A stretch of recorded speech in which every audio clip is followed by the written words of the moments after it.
Hello, welcome to Local Edition.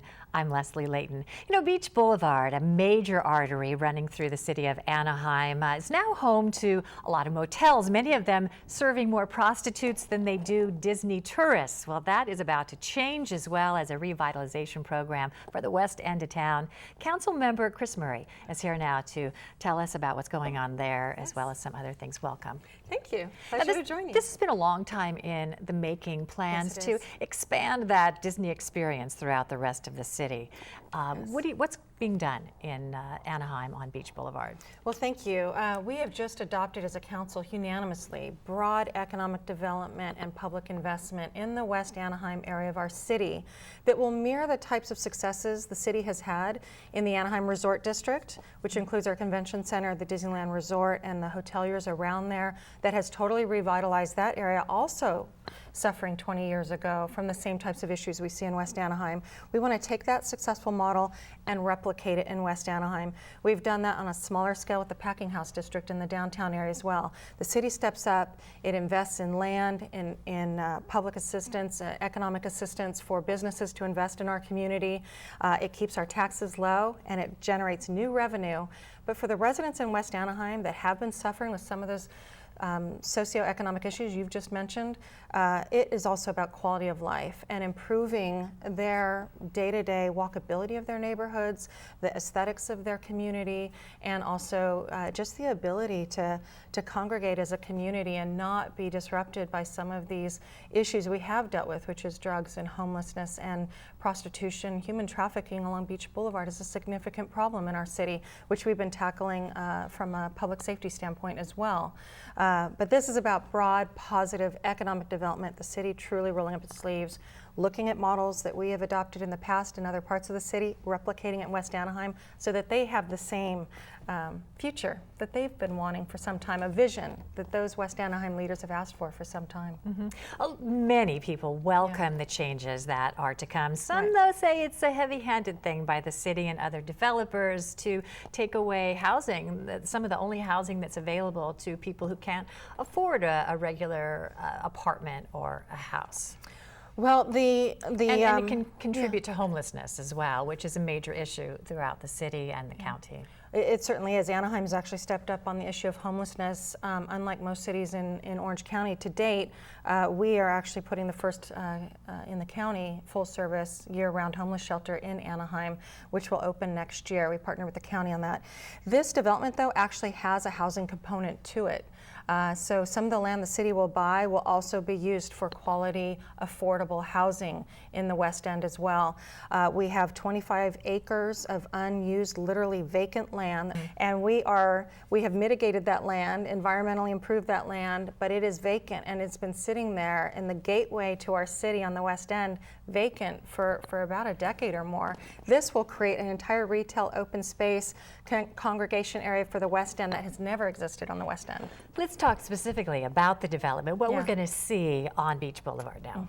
So on Beach Boulevard, we will be, as a city, we are going to purchase the Americana Motel as an initial investment. It's about $18 to $20 million. And that is adjacent to some parcels that the city already owns. And we'll be able to work with developers to transform that into retail, into shopping, grocery, and also community spaces, as well as some housing that doesn't exist there today. Some real quality shopping areas that the West End is really desperate for at this point. It also has the Beach Boulevard specific plan, which is the entire length of it from Buena Park to Stanton, is going to be completely revitalized. And so we have forthcoming plans that will include landscaping and lighting and all types of aesthetic improvements, as well as the enhanced public safety we've been committing to West Anaheim. So it is a comprehensive, broad approach to really focusing a public investment, a public commitment to the aesthetics, to the quality of life of our West Anaheim residents. Now it's really starting to move. Yeah. Current right now, it's easier than ever to vote in the city of Anaheim. It is. Mail-in ballots are more and more popular. Yes, they are. But it's also easy for residents to go ahead and bring their ballot to the city, and that also increases voter turnout. It does. So Anaheim has, and our city clerk, Linda Andal, has partnered with Neil Kelly, the registrar of the county, to do a number of programs over the last few election cycles that truly make it easier for our residents to vote and to provide early voting opportunities. So we actually have ballot boxes at our city hall. You can start coming down on October 29th through November 7th to vote and vote early. Also, any registered voter can vote at City Hall countywide between October 29th and November 7th and drop off their ballots and or utilize our voting machines. And this is the first year that actually on Election Day, City Hall is its own precinct. And so people will be coming to City Hall to vote who live in this precinct. So really a broad application of opportunities. We also have a number of outreach services that our clerk's office provides, goes to city programs across the city to encourage people to register and register early so that they can participate in the process.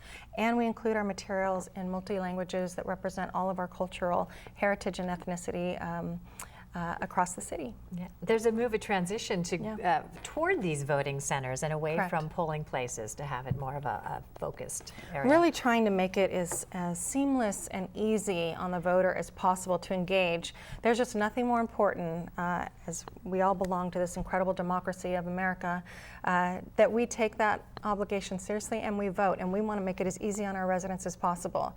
And it is our one time every 2 years to do our civic duty and contribute to the process and to our own democracy. And there are a couple issues that are focused for the city of Anaheim, for the schools and for tax interests.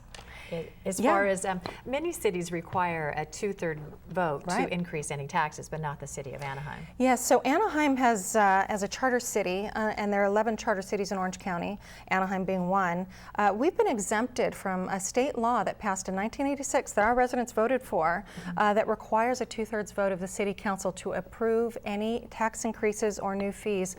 It would require a vote of the people, but it takes a 2/3 vote of the council to put it on. And in any other general law city, but charter cities have been exempted from that for 30 years. So I authored the Anaheim Taxpayer Protection Act. It's a charter amendment.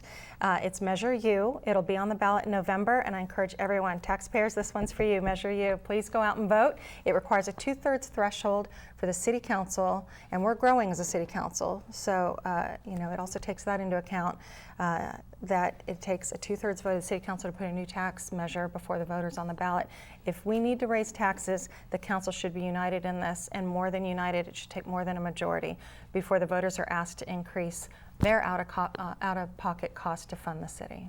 There's also a bond measure involving the schools coming up on the ballot. So Orange Unified School District in Orange County, and it represents a number of cities, including Anaheim, has existed for more than 60 years, and never in that time period has a facilities bond been approved and implemented. So our 4 high schools are really deteriorating to a level where there are genuine health and safety hazards. They're crumbling, and they're in the worst condition of any school district in the county. We're the only district, Orange Unified is the only district in Orange County that has never improved, or I should say approved, a ballot. So a ballot measure to improve its facilities. And what's important about this one is the funding will be split equally between all 4 high schools in the district.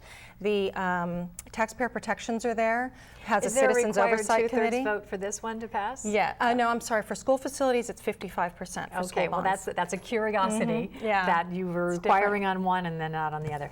But that's a state law. Thank you so much for being here to tell us about all the things going on in Anaheim. Yes, on Measure S. I hope folks will support our schools. All right, thanks for joining us. I'm Leslie Layton. Thank you.